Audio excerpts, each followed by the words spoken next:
Bismillahirrahmanirrahim. Assalamualaikum warahmatullahi wabarakatuh.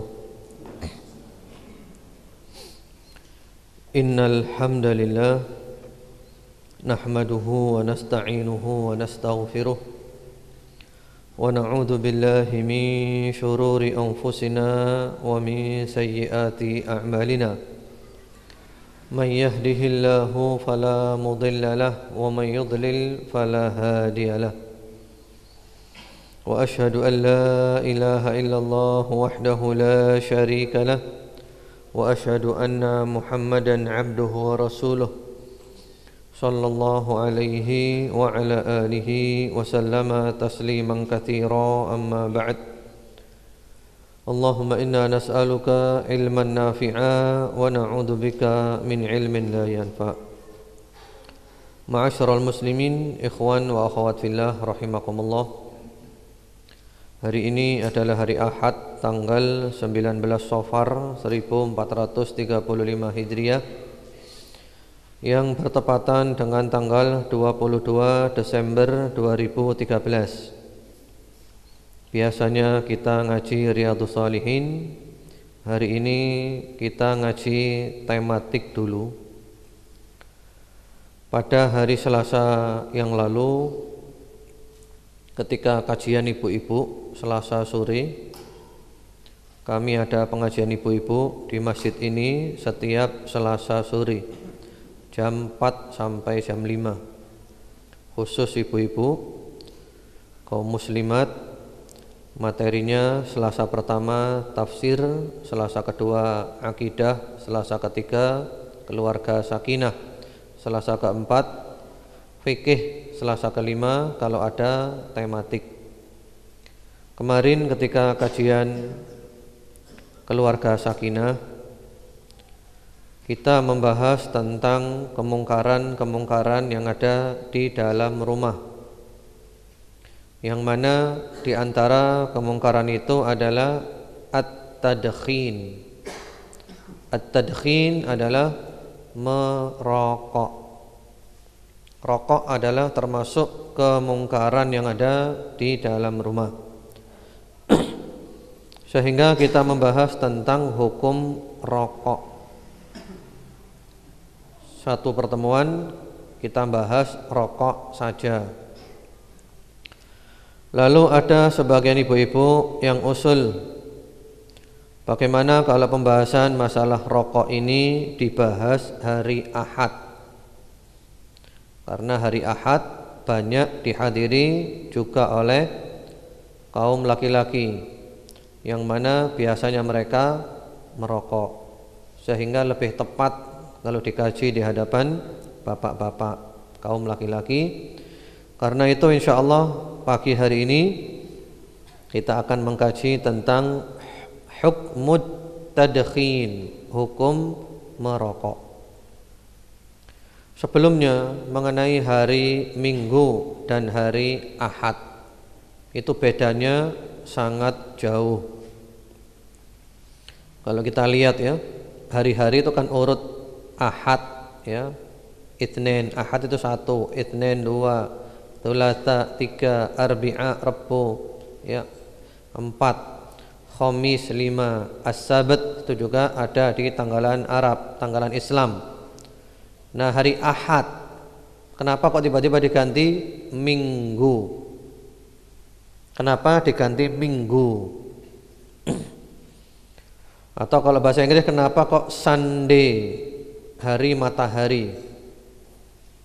Ternyata itu ada unsur dari kaum penyembah berhala. Minggu itu dari bahasa Portugis, nama salah satu dewa, yaitu dewa Domingus, yang kemudian dijadikan hari Minggu untuk mengagungkan dewa Domingus. Karena itu kita sebagai umat Islam, kalau hari Minggu kita sebut sebagai hari Ahad, jangan hari Minggu. Hari Minggu itu adalah hari Ahad. Ini perlu disosialisasikan. Kita kembali kepada permasalahan hukmut tadkhin, hukum merokok. Rokok ini baru muncul di akhir abad 10 Hijriah. Jadi rokok baru muncul di akhir abad 10 Hijriah. Sekarang abad 15. Berarti 5 abad yang lalu. Sehingga pada saat itu para ulama berusaha membahas hukumnya rokok. Sebelumnya enggak ada, tiba-tiba ada. Karena itu sebelum abad 10 Hijriah belum pernah ada pembahasan masalah rokok di kitab-kitabnya para ulama.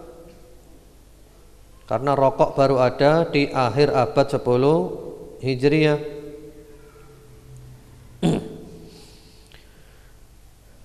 Lalu ulama pada zaman itu setelah timbulnya rokok membahas tentang hukum rokok.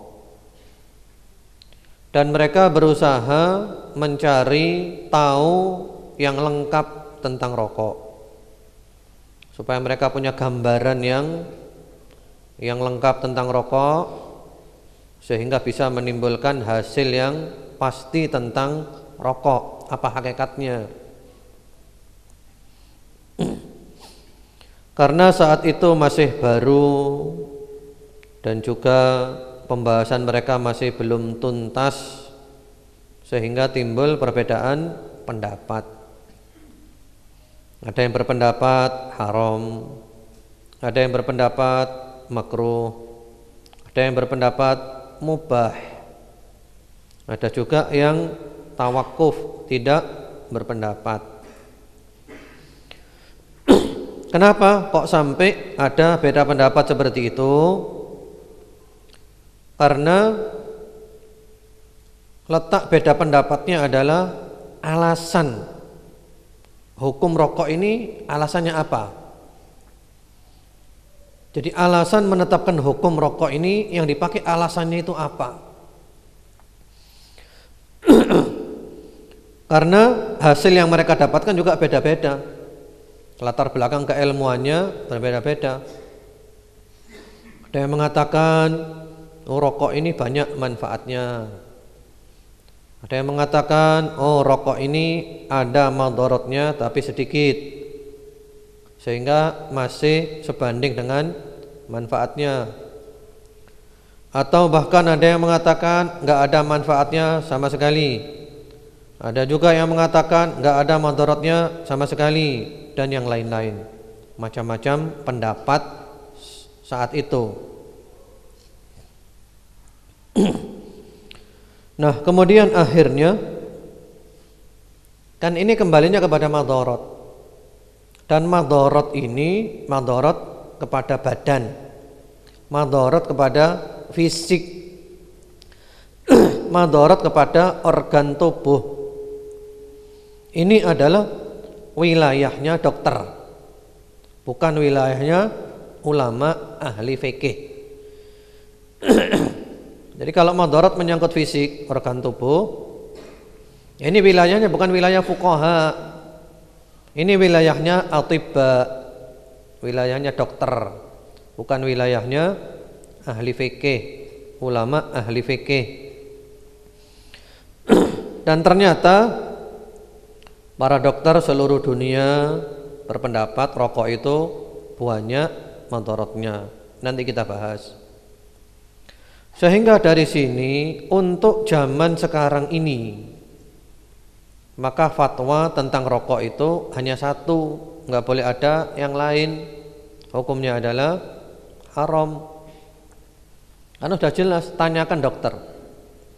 Dokter dari ujung dunia manapun, barat sampai timur, utara sampai selatan, semua dokter sepakat rokok itu bermadharat, dengan madharat yang amat sangat banyak. Sehingga fatwa yang cocok untuk zaman ini adalah fatwa yang satu saja. Tidak boleh ada fatwa lain selain itu. Itu fatwanya adalah hukum rokok haram. Berdasarkan penelitian dokter ahli medis. Demikian. Jadi sekali lagi, rokok ini baru dikenal di akhir abad ke-10 Hijriah yang dibawa oleh para pedagang Spanyol. Ada yang mengatakan rokok itu boleh. Alasannya apa? Alasannya ada dalilnya di Al-Quran,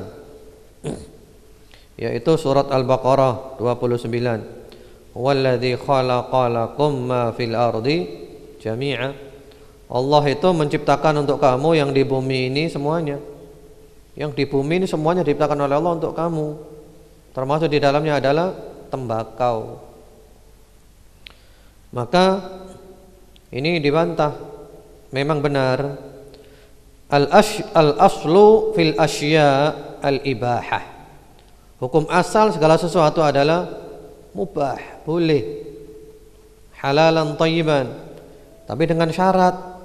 Dengan syarat tidak mengandung hal-hal yang membahayakan, tidak mengandung hal-hal yang bermadarat, yang merusak. Sementara rokok mengandung banyak racun, terbukti bahaya untuk kesehatan, bahkan bisa membunuh pemakainya. Padahal Allah berfirman di dalam Al-Quran di surat An-Nisa ayat 29, wala taqtulu anfusakum innallaha kana bikum rahimah. Jangan bunuh dirimu, sesungguhnya Allah sayang kepadamu. Rokok termasuk membunuh diri.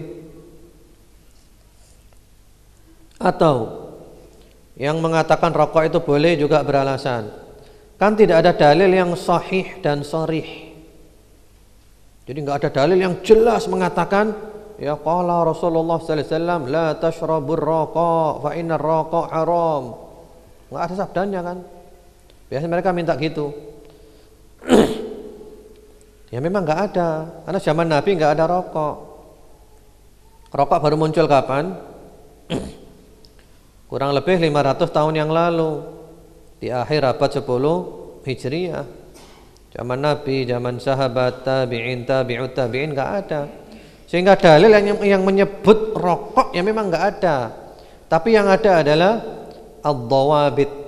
Ya, ada dhawabit, ada batasan-batasan, ada kaidah-kaidah yang semuanya menunjukkan secara jelas bahwa hukum rokok adalah haram. Ada yang mengatakan enggak, rokok itu makruh saja. Loh, kenapa kok makruh? Karena baunya enggak enak. Jadi mereka mengatakan dari sisi bau. Karena yang mereka fahami yang tampak dari rokok adalah bau. Baunya enggak enak, berarti makruh. Kayak apa? Kayak makan bawang putih. Enggak haram, cuman makruh. Makan bawang putih ke masjid kan dilarang oleh Rasulullah sallallahu alaihi wasallam. Apalagi juga malaikat terganggu dengan bau-bau yang tidak sedap, sebagaimana manusia juga terganggu. Lah di sini mereka beralasan dari sisi bau saja.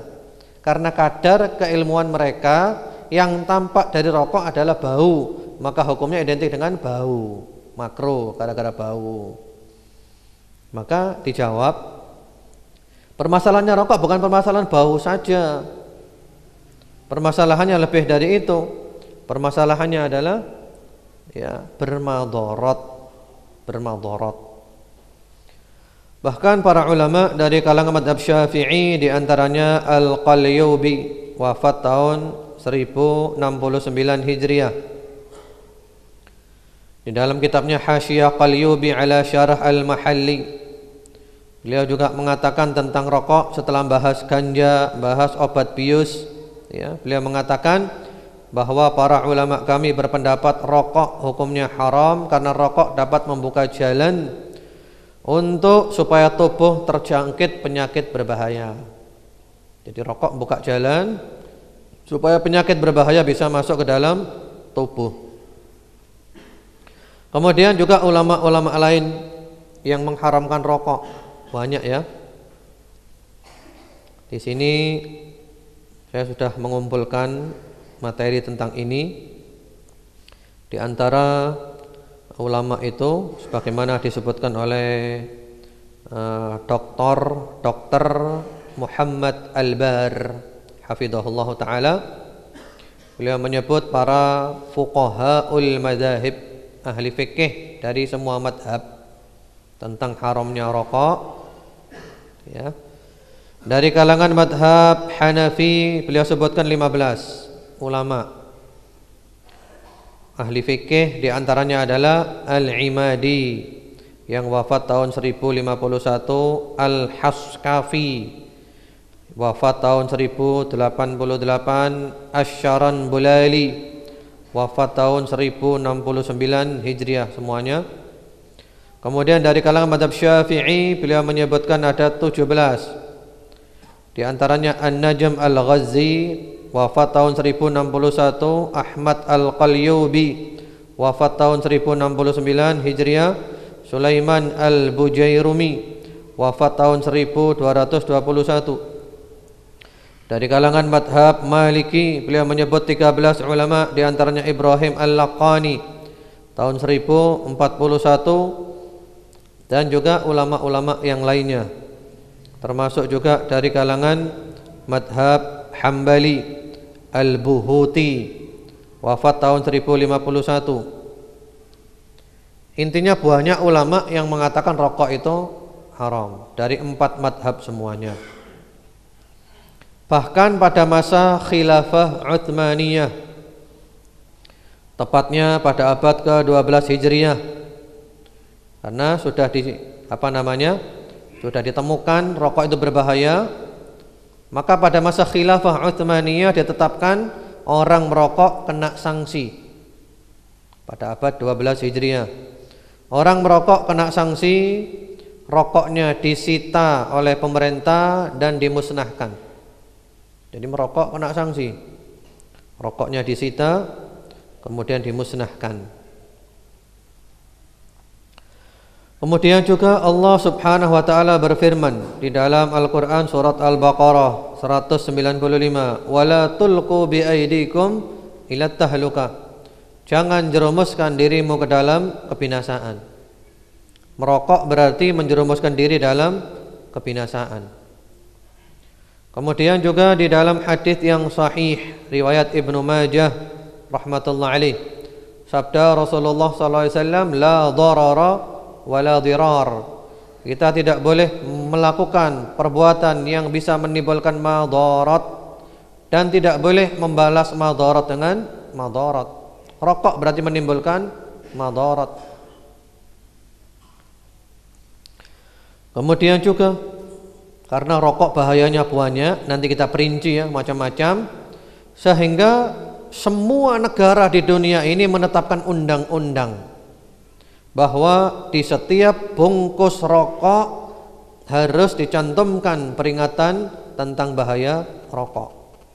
Semua negara seluruh dunia sepakat undang-undang ini. Bungkus rokok harus ada peringatan tentang bahaya rokok, ya macam-macam, kanker, ya apalagi ya, bisa mandul dan yang lain-lainnya, banyak bahayanya.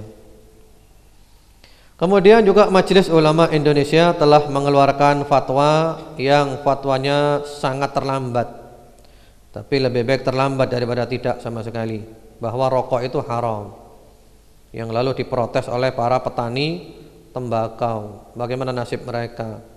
Bagaimana nasib orang yang kerja di pabrik rokok? Nah, kalau bicara hukum, hukum itu hukum hitam putih.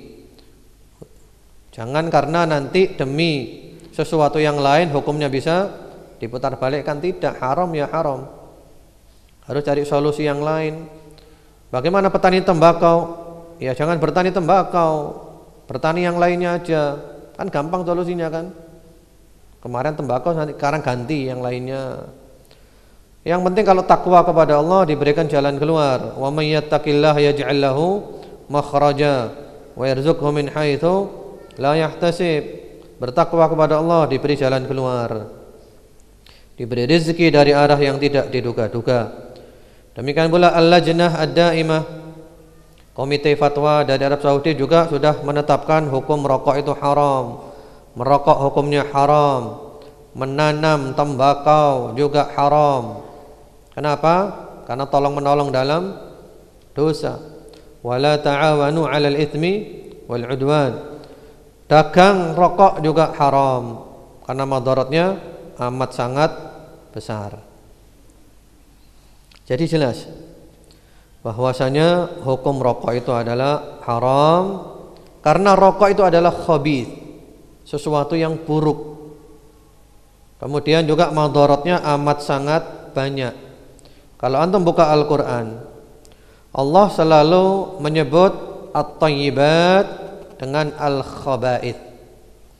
Di antaranya di dalam surat Al-Maidah ayat 4. Yas'alunaka madza uhilla lahum qul uhilla lakumut thayyibat. Mereka bertanya kepadamu, apa yang dihalalkan untuk mereka? Jawablah, yang dihalalkan untuk kamu adalah yang baik-baik. Yang baik-baik.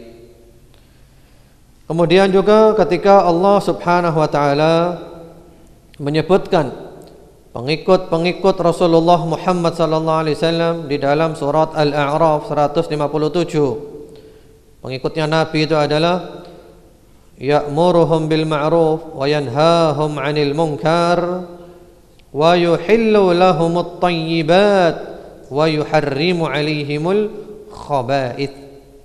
Menghalalkan ya yang baik-baik dan mengharamkan yang buruk-buruk. Ada at-thayyibat, ada al-khaba'ith. Nah, tanyakan kepada hati nurani antum. Rokok masuk di mana? At-thayyibat apa al-khaba'ith? Masuk di mana rokok kira-kira? Jadi ada at-thayyibat yang baik-baik, ada al-khaba'ith yang buruk-buruk. Rokok masuk di mana? Khaba'ith. Berarti hukumnya apa? Haram. Khaba'ith madaratnya banyak, buruk. Jadi itu, kalau ada orang tanya dalilnya rokok itu haram apa? Itu semuanya dalilnya. Ya, di antaranya surat An-Nisa ayat 29. Wala taqtulu anfusakum innallaha kana bikum rahima. Jangan bunuh dirimu, Allah sayang sama kamu. Rokok termasuk bunuh diri pelan-pelan. Kemudian dalilnya Al-Baqarah 195. Wala tulqu biaidikum ila tahluka. Jangan jerumuskan dirimu dalam kebinasaan. Merokok menjerumuskan dirinya dalam kebinasaan. Kemudian dalilnya pula adalah ya Al-A'raf 157. Wa yuhillu lahumut thayyibat wa yuharrimu 'alaihimul khaba'ith. Ya, Allah dan juga Rasulullah sallallahu alaihi wasallam menghalalkan yang baik-baik dan mengharamkan yang buruk-buruk. Rokok termasuk al-khaba'ith yang buruk. Kemudian juga sabda Rasulullah sallallahu alaihi wasallam di dalam hadis yang sahih, la darara wa la dirar. Tidak boleh melakukan suatu perbuatan yang menimbulkan madarat dan tidak boleh pula melawan madarat dengan madarat. Kemudian juga di antara dalilnya pula dari sisi menghambur-hamburkan harta.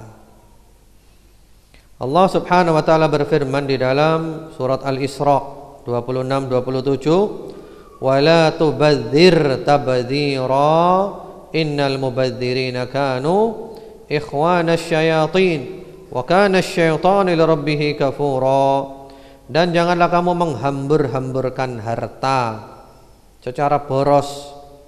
Sesungguhnya pemboros-pemboros itu adalah saudara-saudara setan, dan setan itu adalah sangat ingkar kepada Tuhannya. Rokok termasuk mubadir atau tidak? Mubadir. Satu batang berapa? Ya. Hanya untuk bakar dirinya, bakar uangnya. Kemudian juga harta ini adalah merupakan amanat dari Allah. Kalau dikelola dengan pengelolaan yang tidak benar, pengelolaan yang tidak baik, tanggung jawab. Sebagaimana di dalam hadis yang sahih, la tazulu qadama 'abdin yaumal qiyamah hatta yus'al. Tidak akan bergeser kaki seorang hamba hari kiamat sehingga ditanya dulu. Ditanya beberapa perkara. Di antaranya adalah an umrihi fima afna, umurnya untuk apa dia habiskan. Wa an ilmihi fima fa'al, ilmunya diamalkan atau tidak.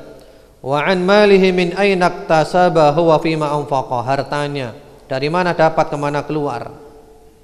Ditanya, kemana keluarnya hartamu? Beli rokok. Nah, dosa. Jadi kalau ditanya, hartamu kamu buat beli apa? Beli rokok. Nah, dosa. Jadi ditanya nanti harta itu. Untuk beli rokok berarti dosa. Wa an jismihi fi ma ablah, ditanya tentang badannya. Badanmu kamu rusakkan karena apa? Termasuk paru-paru. Kan tersebar foto ya di internet antara paru-paru perokok dan paru-paru orang yang tidak merokok. Yang tidak merokok paru-parunya segar, yang merokok paru-parunya ya gosong, paru-parunya gosong.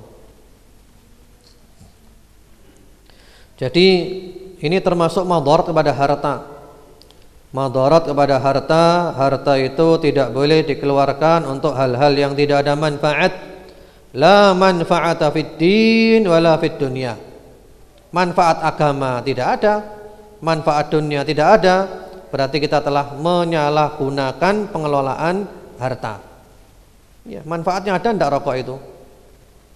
Mungkin saja ada manfaat rokok. Apa manfaatnya? Pencuri tidak masuk rumahnya orang merokok. Kenapa? Karena ketika pencuri masuk dia batuk-batuk. Sehingga pencuri menyangka dia belum tidur. Iya kan? Mungkin itu manfaatnya rokok diantaranya. Jadi pencuri tidak masuk rumahnya dia karena dia batuk terus. Jadi orang yang merokok itu membeli dengan hartanya sesuatu untuk merusak dirinya. Demikian pula madharat yang lainnya adalah dhararul isti'bad, madharat berupa diperbudak oleh rokok. Iya kan? Kecanduan sehingga dia ketergantungan dengan rokok, tergantung. Itu tolong ada anak kecil jatuh nanti itu. Anaknya siapa itu di atas itu?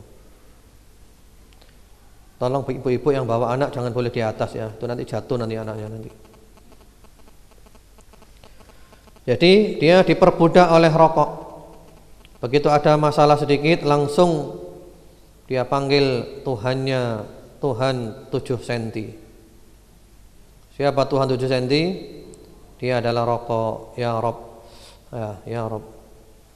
Tuhannya adalah rokok.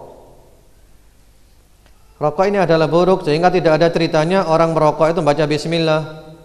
Mau ngerokok bismillah. Setelah selesai ngerokok alhamdulillah. Ada enggak? Enggak ada. Bahkan kalau ngerokok dengan tangan kiri cocok sudah, buruk ketemu buruk.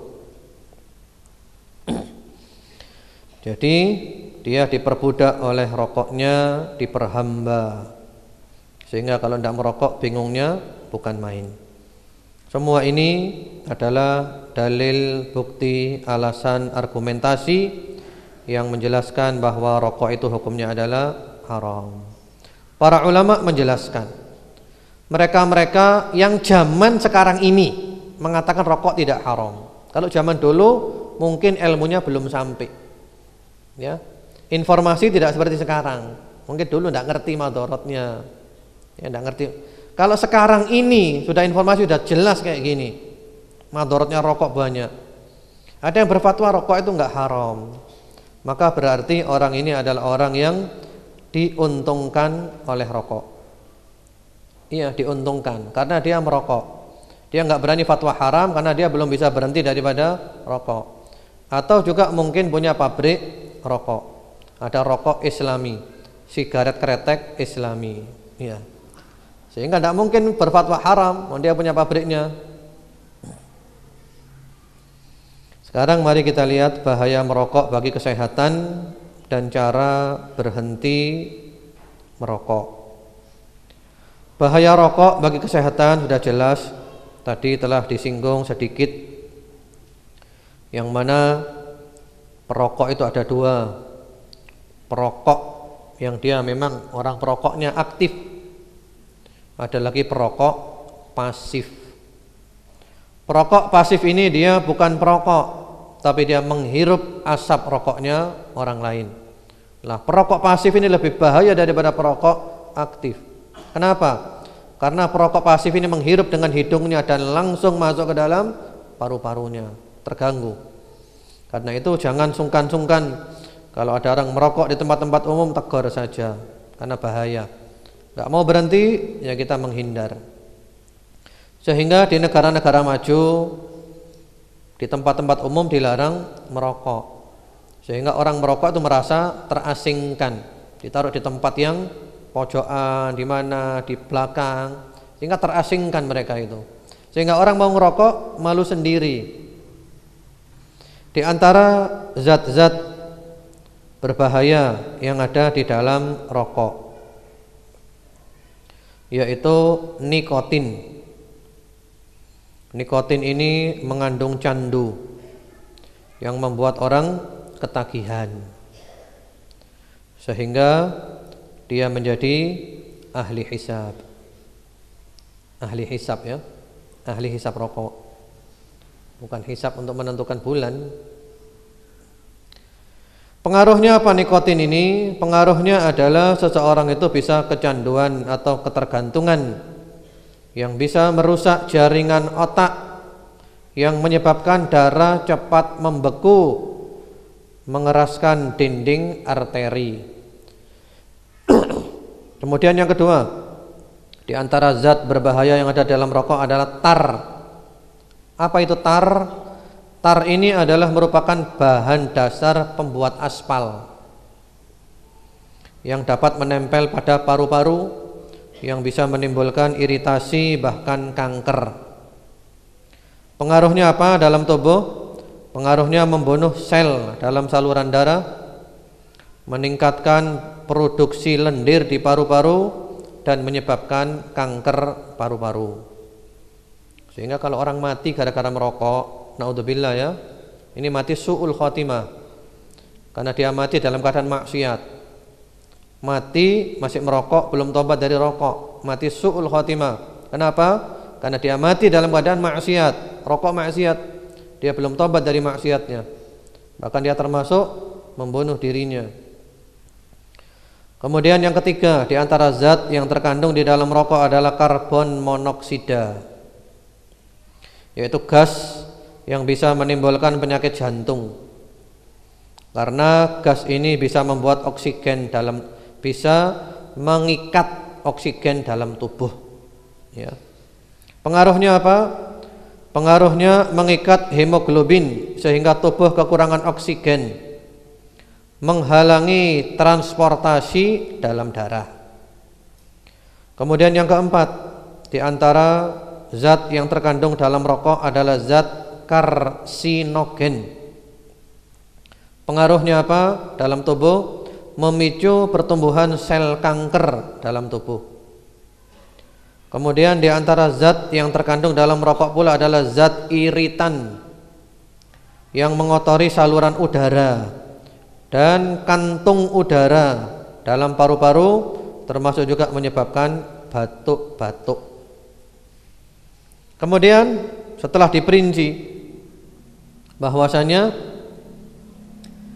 ada 4.000 zat kimia yang terdapat dalam sebatang rokok.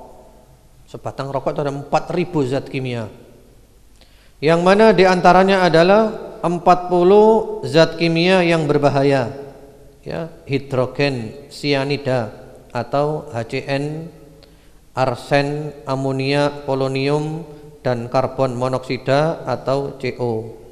Ini bahasanya agak tinggi ya. Ini bahasa planet lain sudah ini. Yang penting kalau antum tidak paham, ya antum anggap saja pokoknya bahaya gitu aja sudah.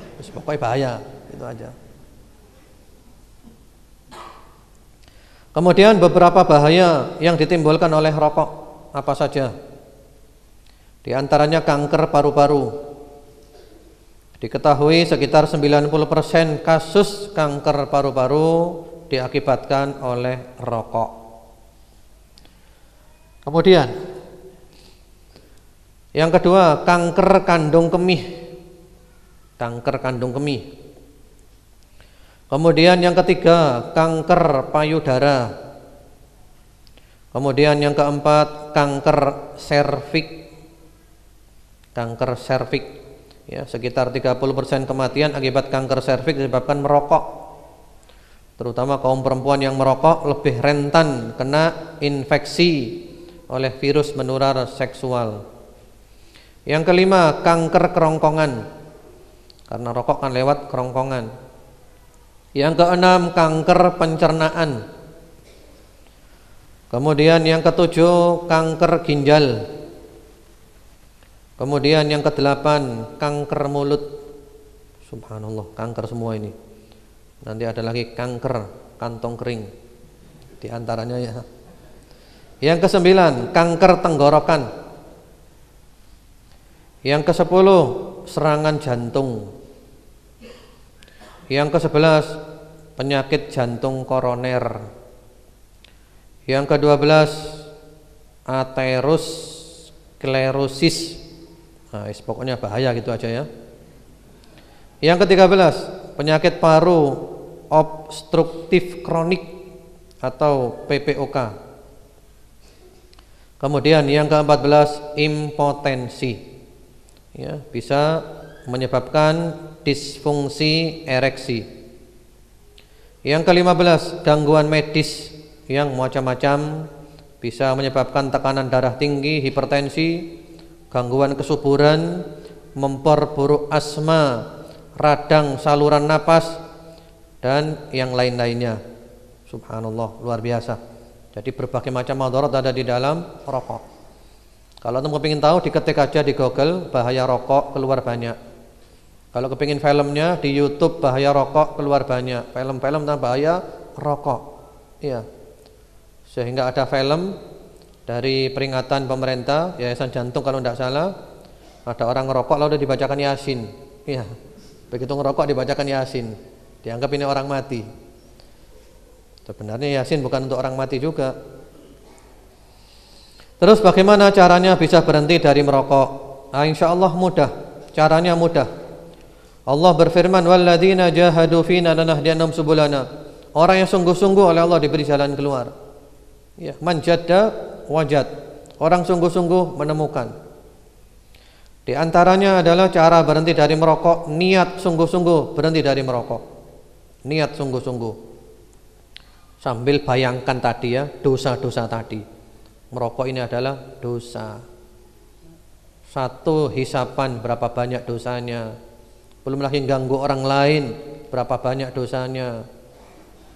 Bagaimana juga kalau mati gara-gara merokok, mati su'ul khotimah.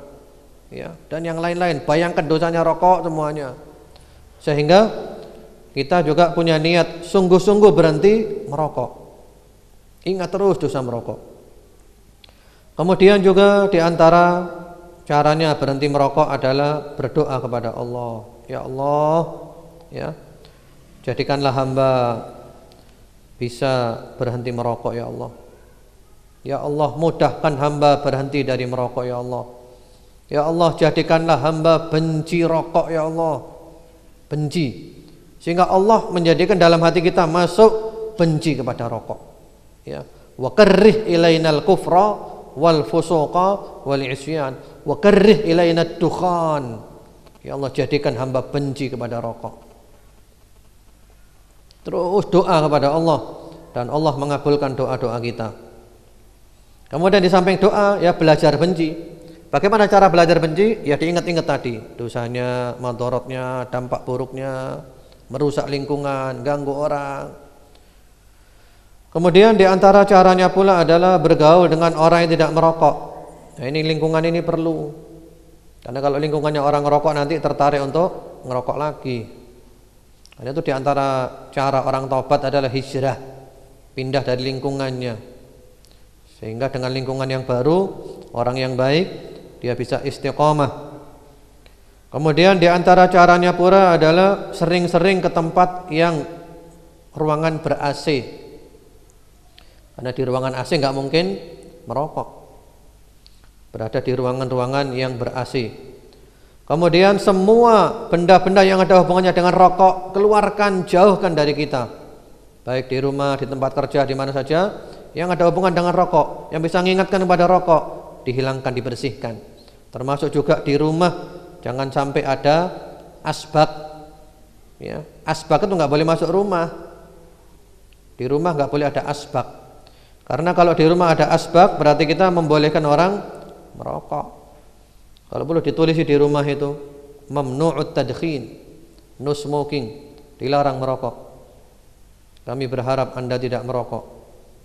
Enggak usah malu. Kemudian kalau pas ingin merokok, kok kepingin sekali, tunda 10 menit. 10 menit lagi aja.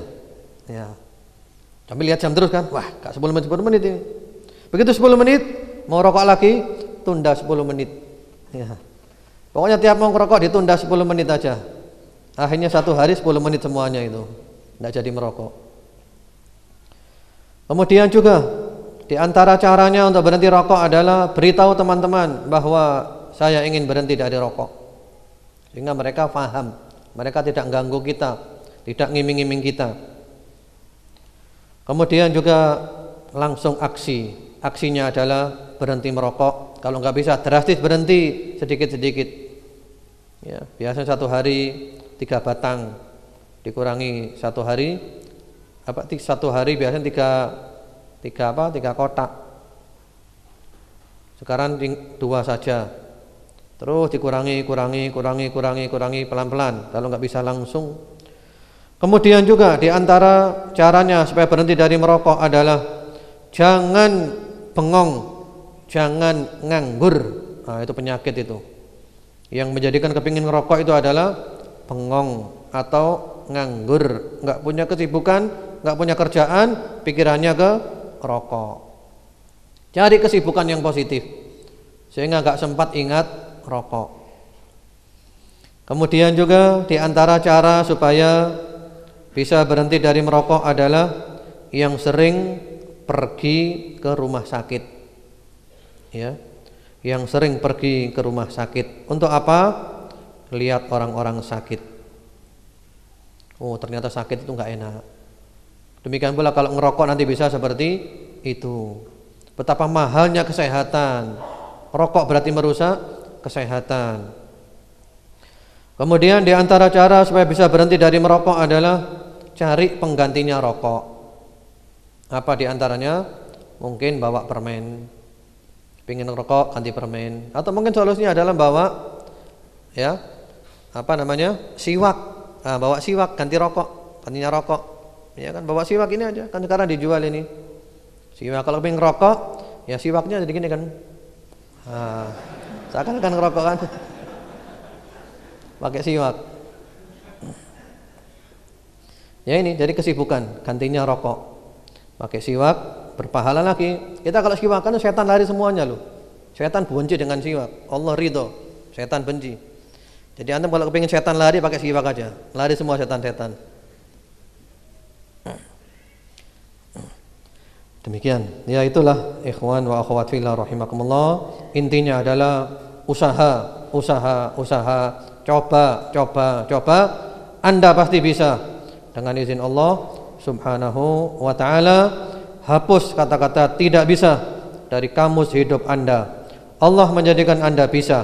Allah menjadikan Anda mampu dengan kekuasaannya Allah, dengan izinnya Allah Subhanahu wa ta'ala. Wallahu alam. Itu dulu pembahasan kita pada pagi hari ini. Semoga bermanfaat. Insyaallah mudah-mudahan semua yang mendengar ini langsung detik ini juga bertekad saya berhenti dari rokok. Iya kan? Insyaallah. Lah kalau sudah dengar kayak gini masih ngerokok aja, enggak tahu sudah. Nasihat kayak apa lagi sudah? Masa nasihat kayak gini kurang ini? Ini sudah keras sekali tadi itu dalil-dalilnya luar biasa subhanallah. Kalau sudah dengar kayak gini masih ngerokok, ya sudah enggak tahu sudah mau diapakan lagi orang seperti ini. Jadi tidak ada jalan kecuali taubat kepada Allah Subhanahu wa taala. Ya Allah, tubna ilaik, hamba taubat kepadamu ya Allah. Selama ini ngerokok, sekarang sudah tahu ya Allah. Hamba tobat minta ampun ya Allah, bantulah hamba mau berhenti daripada rokok. Rasakan hidup tanpa rokok itu enak. Hidup tanpa rokok itu enak. Ya, wallahu alam. Sekarang kita masuk sesi tanya jawab. Ini sudah banyak SMS yang masuk. Assalamualaikum warahmatullahi wabarakatuh. Waalaikumsalam warahmatullahi wabarakatuh. Ustadz, ana menasihati teman tentang masalah rokok yang banyak madharatnya.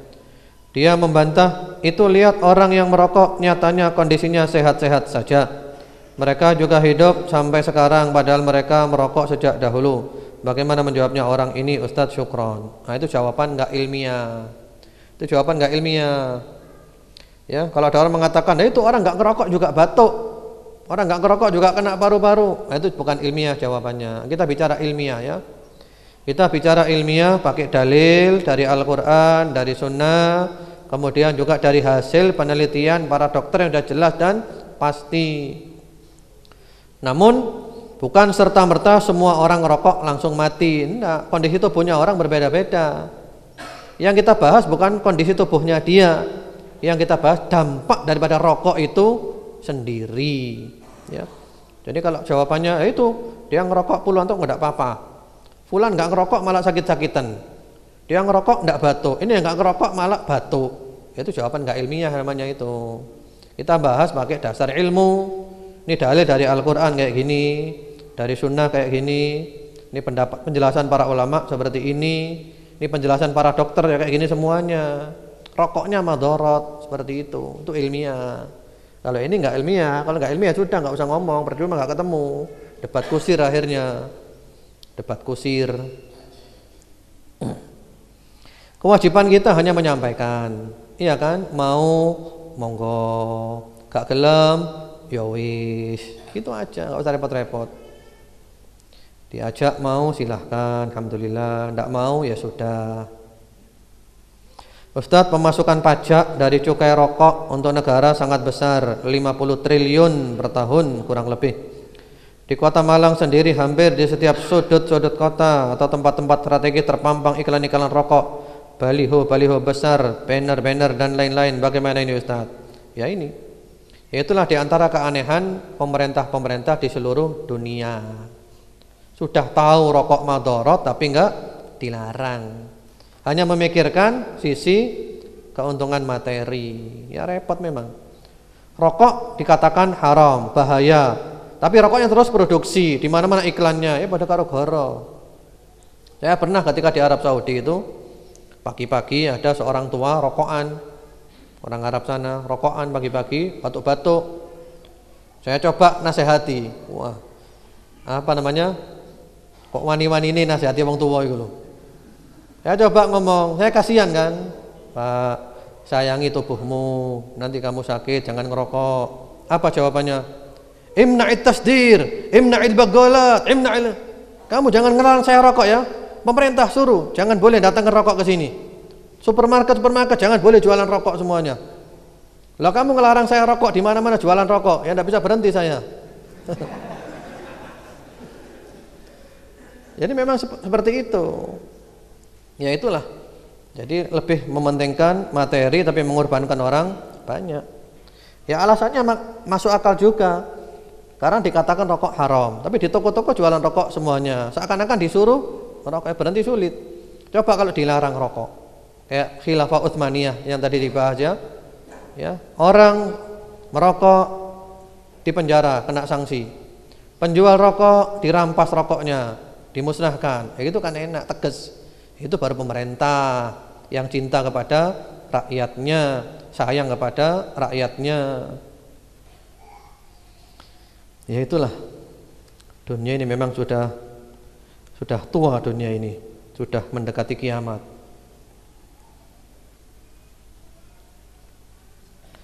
Ustadz, ada fakta seorang dosen membuat filter rokok sehingga filter rokok tersebut menyaring zat-zat beracun untuk tubuh apabila dipasang pada sebuah rokok. Setahu ana, rokok diharamkan karena merusak tubuh karena gas beracunnya. Bagaimana hukum rokok jika sudah difilter itu? Lalu bagaimana hukum sisa? Barakallahu fikum. Difilter enggak difilter sama saja. Rokok yang sudah difilter antum ya, sedot satu ya, tiupkan di tangannya antum, warnanya apa? Itu zat apa itu? Sama aja. Termasuk sisa. Sisa itu banyak di negara Arab dan sekarang sudah mulai banyak di sini. Yang alatnya tinggi itu kan, dibakar di atasnya dikasih apa namanya? Ya buah-buahan sari-sari apel atau yang lainnya disedot nanti ya lewat air, sedot gini langsung keluar apa namanya asap yang banyak. Shisah ini lebih bahaya dari rokok. Kenapa? Karena shisah ini langsung disedot langsung masuk ke dalam paru-paru. Jadi sama shisha itu dengan rokok. Hukumnya sama. Shisha dengan rokok.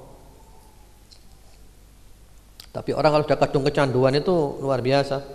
Saya pernah melihat di Aden, di kota Aden di Yaman, pada waktu saya ke sana, ada satu orang ketika tamasya di pinggir pantai, ya, sambil menghisap rokok, menghisap shisha, dan menghisap gat. Gat itu sejenis daun-daunan yang dimakan, ya, dikumpulkan di sini, disedot anunya, airnya. Dan itu juga salah satu jenis daripada narkoba. Sekarang masuk dalam kategori narkoba. Yang kemarin ada artis Raffi Ahmad kena kasus itu narkoba jenis ini dari gat yang sudah dijadikan dalam bentuk pil. Lah orang ini tiga-tiganya digabung jadi satu. Gatnya di sini, shisha sambil rokok, ya. Wah, ini waduh. Dunia milik dia sudah ini. Dipek kabeh wis. Wah, ini wis. Ini wong wis pol iki jane. Wis pol iki. Pangkatnya dukur jane iki. Gilanya dukur maksudnya. Lengkap gila ya wis. Udah pakai gat ini ya. Rokoknya juga dan pakai shisha lagi. Tiga-tiganya dirangkep. Jadi lek siji kaya gak lega ngono kabeh menisan wis tentang matek wis.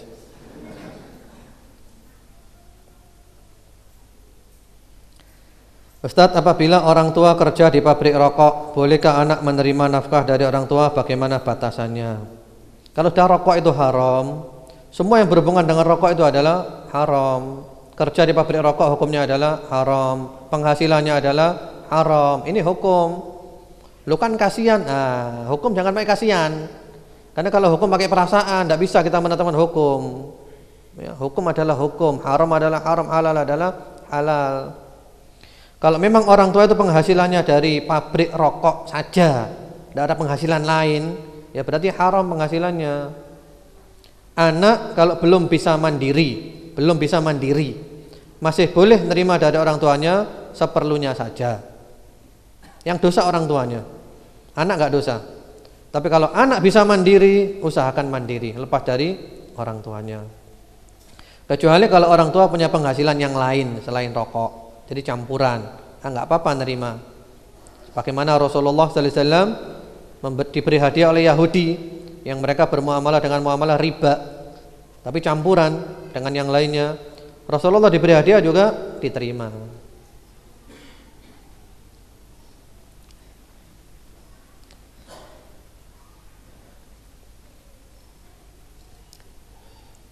Ustadz, mungkin memang ada manfaat tembakau yang lainnya, karena saya teringat zaman saya masih kecil untuk mengobati luka luar saja. Misal setelah terjatuh, tembakau digunakan, rokok itu bisa tergolong penyalahgunaan. Tembakau itu banyak madharatnya ya. Adapun untuk mengobati luka dan yang lain-lainnya, selain tembakau juga masih banyak obat-obat yang sudah jelas dan pasti. Karena kalau masih dibolehkan nanam tembakau, ada kecenderungan untuk produksi rokok lagi.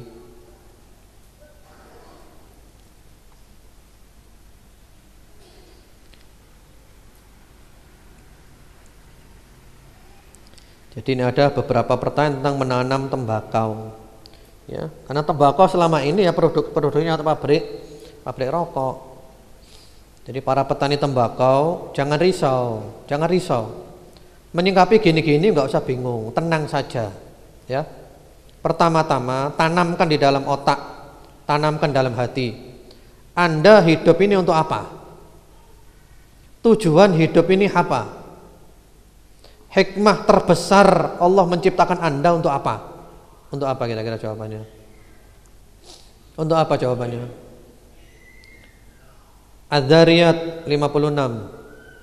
Wa ma khalaqtul jinna wal insa illa liya'budun. Dan tiadalah aku ciptakan jin dan manusia melainkan supaya beribadah. Kita di dunia untuk mengabdi kepada Allah, nurut sama Allah. Ya. Misalnya sekarang enggak usaha tembakau. Berdoa kepada Allah, ya Allah, aku meninggalkan ini karena Engkau ya Allah. Berilah ganti yang lebih baik ya Allah. Usaha yang lainnya, insyaallah Allah diberi. Mungkin enggak sebanyak yang sebelumnya, tapi insyaallah lebih barokah. Memang hidup ini butuh pengorbanan. Apalagi ketika kita membawa satu prinsip, harus siap untuk berkorban. Kalau kita punya prinsip gak mau korban, ya itu lucu namanya. Gak usah punya prinsip kalau gitu. Anda kepingin masuk surga, harus siap berkorban apapun demi masuk ke dalam surga. Anda ingin memandang wajah Allah di surga nanti, harus siap berkorban semuanya demi memandang wajah Allah yang maha mulia di surga nanti. Doa kepada, insya Allah diberi jalan keluar. Mungkin gak sebanyak kemarin penghasilannya, tapi insya Allah lebih barokah, halalan, thayyiban. Ditambah oleh Allah imannya kuat, ditambah oleh Allah tambah cinta kepada sunnah, dijadikan oleh Allah tambah istiqomah. Masya Allah. Jadi begitu. Jadi jangan hanya mikir masalah uang saja. Karena kalau nuruti dunia nggak ada selesainya. Nuruti dunia nggak ada selesainya. Berapapun yang kita dapatkan, kita masih merasa kurang. Ya, Ustadz, suami saya perokok. Berarti saya sering perokok berat. Saya sering disuruh beli rokok. Dan tiap hari saya harus buat kopi untuk teman merokok. Jika saya nasihati tentang rokok, selalu saya dimarahi. Jangan nyocot kamu, katanya Ustadz. Bagaimana caranya memberitahunya Ustadz? Bagi para istri yang punya suami ngerokok itu sabar, ini musibah. Musibah. Punya suami perokok adalah musibah. Ya, musibah. Karena dia bawa penyakit ke dalam rumah, baunya juga nggak enak. Sehingga kemarin hari Selasa ada ibu-ibu tanya, bagaimana kalau suami saya perokok, mulutnya bau nggak enak, mau nyium saya tolak, bagaimana hukumnya? Saya bilang nggak apa-apa, karena semua orang juga nggak suka dengan bau yang nggak enak. Jadi kalau mau nyium sana sikat gigi dulu, baru boleh nyium. Lah nggak enak gitu kok nyium. Istri bukan binatang, istri juga manusia yang juga tidak suka dengan bau yang tidak enak. Jadi Anda ketika disuruh beli rokok jangan mau. Cuman nolaknya halus saja. Ya, halus saja nolaknya. Wahai suamiku, sungguh aku amat sangat mencintaimu. Aku ingin kau sehat. Aku nggak ingin kau sakit. Ya, jangan belikan rokok. Jadi jangan mengatakan rokok itu haram. Allah berfirman begini, Rasulullah begini. Nah, marah nanti. Bilang aja gitu.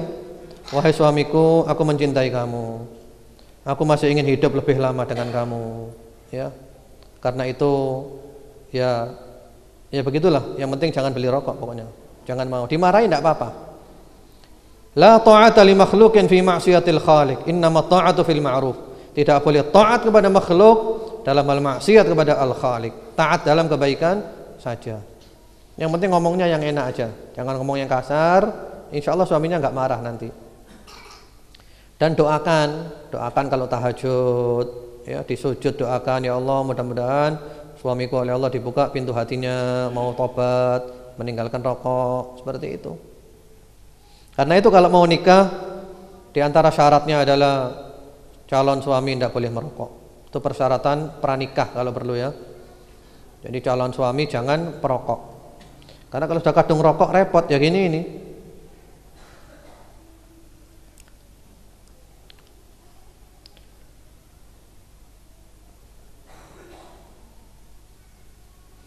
Ustadz, bapak ana punya kebun cengkeh, dijual ke pengepul di Dampit. Biasanya dari sana disetor ke pabrik-pabrik rokok.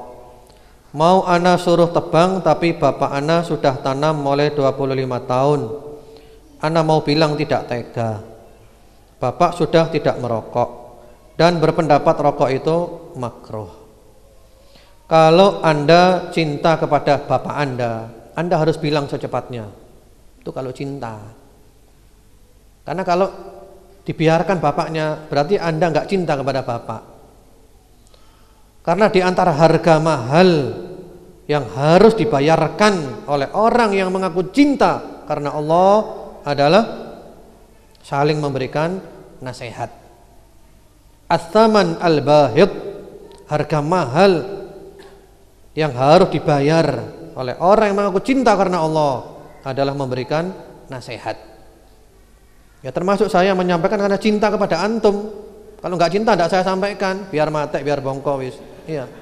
Ini saya sayang, saya sampaikan ini. Walaupun resikonya antum bilang nyocot gini gitu, gak apa-apa. Yang penting kon selamat. Ngono ae wis. Iya. Jadi gitu. Jadi kalau antum cinta kepada bapaknya antum, bilang kepada bapak, "Pak, rokok ini dosa, Pak." Ya. Atau kalau tidak berani bilang ya kasih buku-buku, kasih video, kasih yang lainnya, sampaikan dengan cara yang sopan, dengan cara yang akhlak, dengan cara yang baik, sampaikan. Sampai kapan? Jangan terlambat. Seperti itu. Jadi cinta itu ada harganya. Harganya adalah saling memberikan nasihat. Jangan takut nanti dia marah, jangan takut nanti dibenci. Kalau kita nggak beri nasihat berarti nggak cinta, menjerumuskan. Karena itu di dalam surat Al-Asr apa kata Allah? Wa tawasau bil haq. Ya dakwah, sampaikan. Jadi kalau antum cinta kepada bapak antum, sampaikan. Ini bukan tidak tega menjerumuskan ini. Antum lihat tadi betapa banyak dosanya. Dosa berlipat-lipat. Sekali lagi, kalau ulama yang dulu-dulu mengatakan makruh ini karena apa? Faktor ilmu yang sangat terbatas. Lah kalau sekarang udah jelas kayak gini nih loh, masih ada fatwa yang makruh, aneh kan?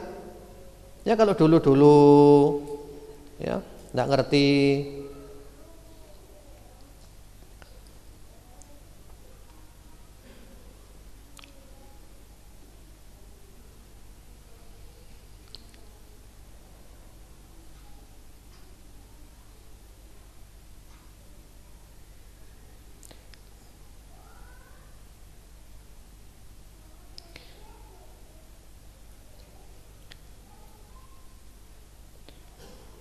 Ya, ini ada pertanyaan, Ustadz ada pengobatan dengan judul manjada wajada, apa artinya? Kalau manjada wajad itu bukan judul pengobatan itu. Manjada wajad itu pepatah, kata-kata indah, motivasi. Manjada wajad, orang sungguh-sungguh dia akan mendapatkan apa yang dia inginkan. Ya, kalau istilah kita itu ada kemauan, ada jalan.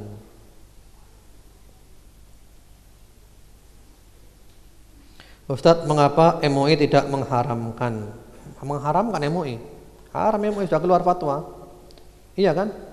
Sudah keluar fatwa MUI mengharamkan, cuman fatwanya terlambat. Ulama sak dunia sudah lama, ini baru keluarnya.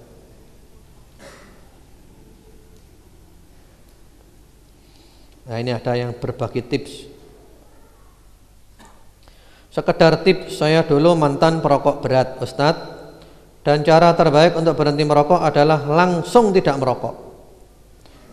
Karena kalau berharap kemungkinan besar sekali kembali lagi. Karena kalau bertahap kemungkinan besar sekali kembali lagi.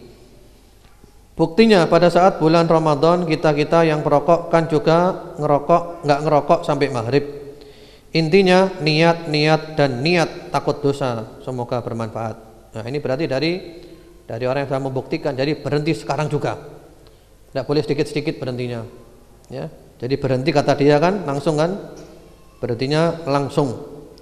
Jangan sedikit-sedikit.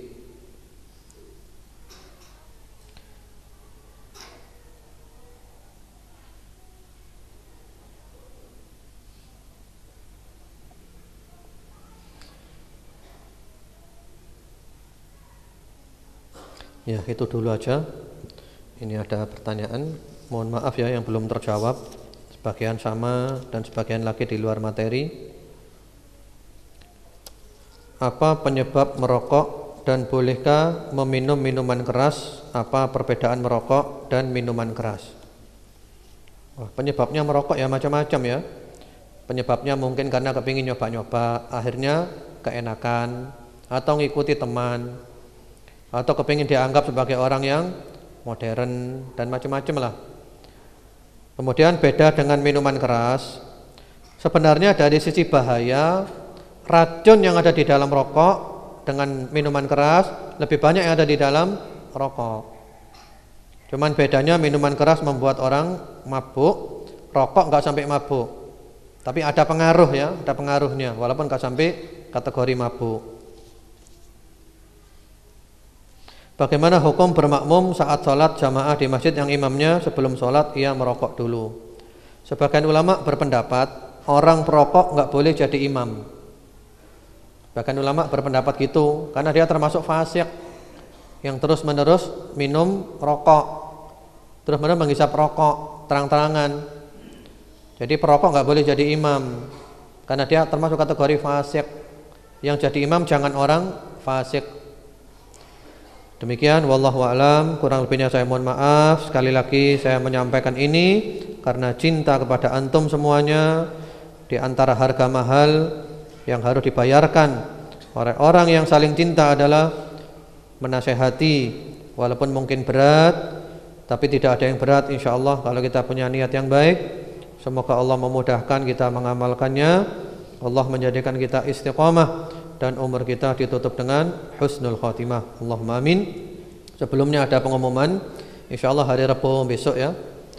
Hari Rabu yang bertepatan dengan tanggal 22 Safar atau 25 Desember besok kita ada daurah jam 8 pagi sampai jam 5 sore insyaallah. Selama 2 hari, Rabu ini dan Rabu berikutnya. Itu Rabu berikutnya pas juga liburan tahun baru. Mudah-mudahan kita dimudahkan untuk bisa hadir dan acaranya diberi kelancaran oleh Allah, diberi kemudahan. Kita akan bahas kitab Syarah Thalathatil Usul ya, yang ditulis oleh Syekh Utsaimin atau Syarah Usul Thalathah. Kita khatamkan insyaallah dalam 2 hari. Itu kitab sangat penting untuk diketahui, difahami oleh setiap muslim. Ya, insyaallah silakan diajak keluarganya, teman-temannya, kerabatnya. Kita isi liburan dengan hal-hal yang bermanfaat. Wallahu a'lam. Subhanakallahumma bihamdika asyhadu an la ilaha illa anta astaghfiruka wa atubu ilaik. Assalamualaikum warahmatullahi wabarakatuh.